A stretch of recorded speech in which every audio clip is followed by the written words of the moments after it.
Kenny McCarthy here from Gloucester, Massachusetts. I'm just finishing up a home inspection with a buyer client, and a couple of things came to light that I wanted to comment on.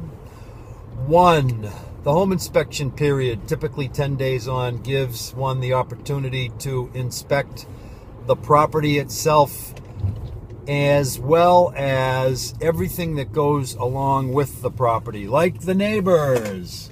I've mentioned this in prior videos, however, it's really important. Today we were looking at a condominium, in a 4-unit condominium.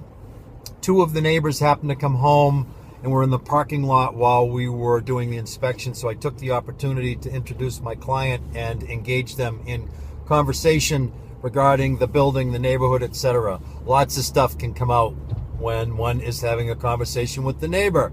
They love to talk.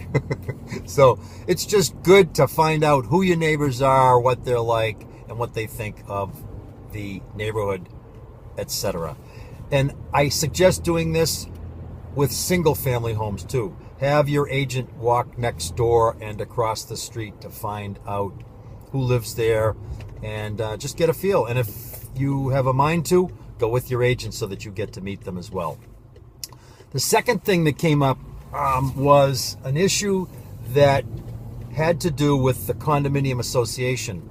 The decks on the building need to be replaced, and the seller's agent kept saying, well, that's condominium association responsibility.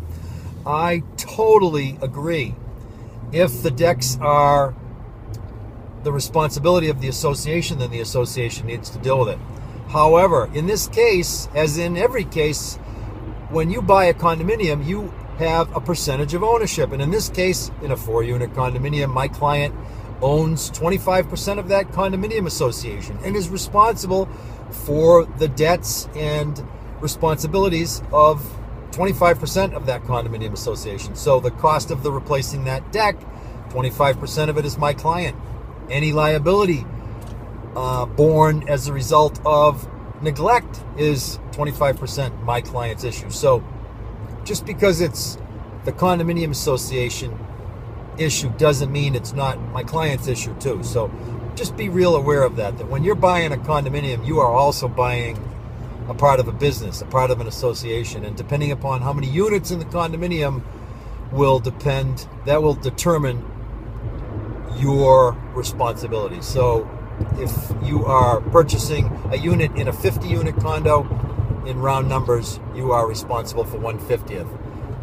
A unit in a 4-unit condo, you're responsible for 25%. Just keep that in mind. Just a couple of thoughts from Kenny McCarthy here in Gloucester, Massachusetts. If you ever want to find me, I'm at kenny@capeanninfo.com. Take care.